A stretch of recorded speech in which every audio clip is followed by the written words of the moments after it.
Okay, so what are the 3 easiest countries in the world to become a resident? This video is for you if you're looking to acquire a second residency, set up a plan B, acquire permanent residency, or become a citizen of another country.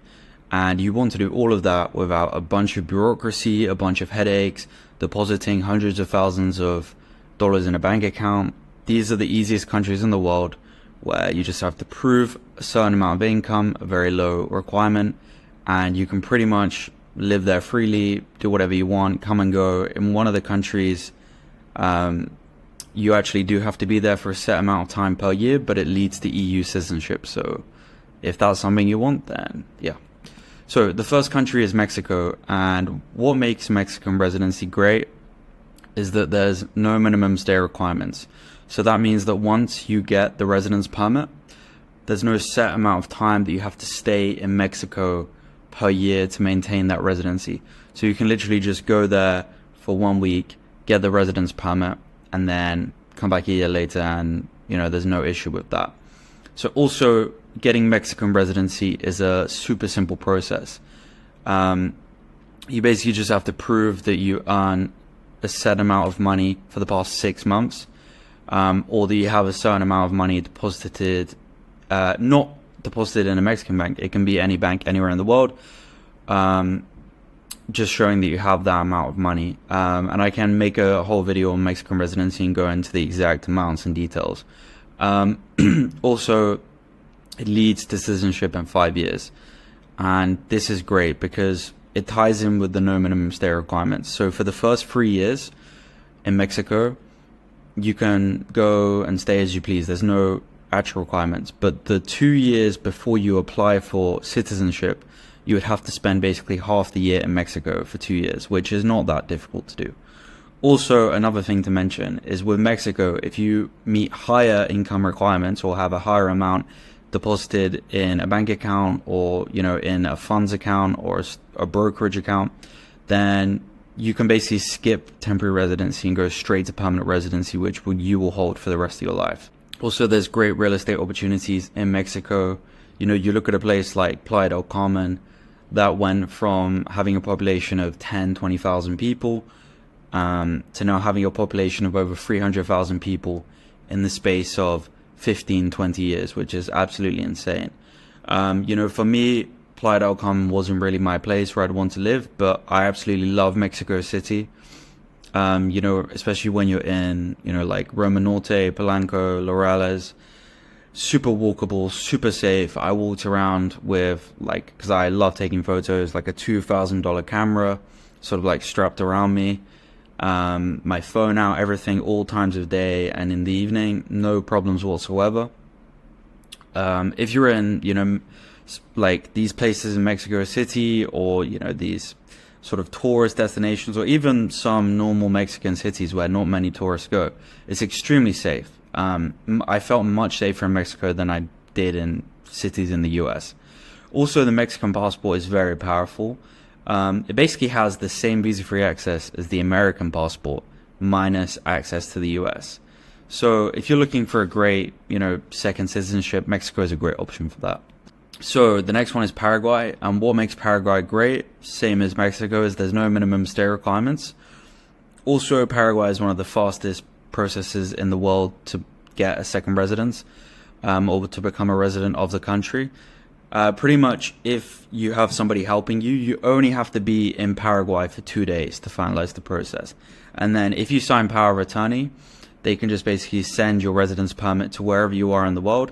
So actually, on the ground in Paraguay, you only have to be there for 2 days. And there's some countries and some programs where really you don't need somebody to help you, and you can really just do it on your own.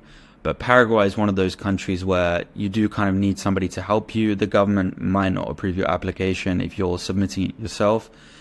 And it is quite a lot of work, but that's the benefit of hiring somebody to help you. They just, do it all for you, and you just sign some documents, and that's it. And also Paraguay at the moment, like Asuncion, is experiencing rapid economic growth. There's, a lot of tall buildings going up left, right, and center, a lot of new apartment buildings being built. A lot of foreigners are coming into Paraguay. Paraguay is also great for freedom. It's one of the only countries in the world where, as a temporary resident, you can purchase a firearm legally. Outside of the US, it has some of the best sort of firearm freedom laws in the entire world. Also, there's an abundance of land and food in Paraguay. It's located in a very safe place in the world, in the Southern Cone, in South America. Extremely safe country, one of the safest feeling in all of South America. And also it leads to citizenship in 5 years. But this is a residency I would not do specifically for citizenship. I think Paraguay is better suited to somebody that wants, like a plan B, territorial tax country, that sort of thing.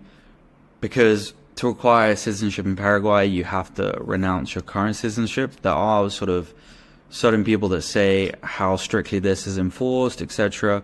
And there is a trend of countries now allow, like the previously didn't, now allowing dual citizenship. So that could be somewhere that Paraguay might go in the future. But as of now, if you're not Spanish or Italian, technically you do have to renounce your current citizenship when becoming a citizen of Paraguay. So the third one is Portugal.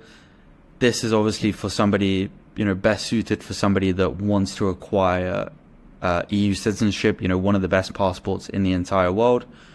And also Portugal has some of the lowest income requirements in the world, at only 740 euros per month for the D7 visa.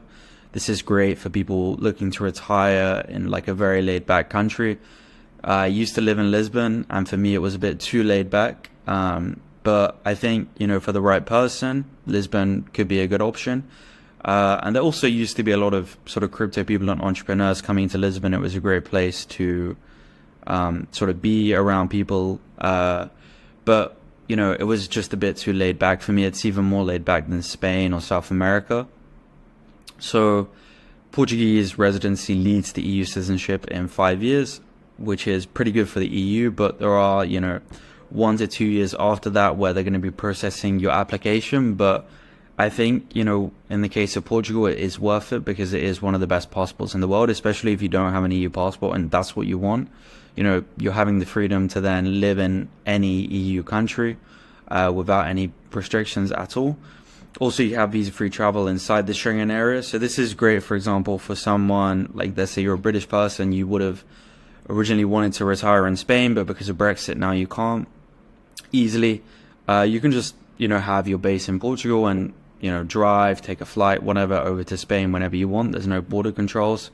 So Portuguese residency is sort of great for that. So that's what I think the 3 easiest residency programs in the world are, from personal experience with myself and working with people that have become residents and citizens of these countries. If you have any other questions, you can drop them in the comments down below.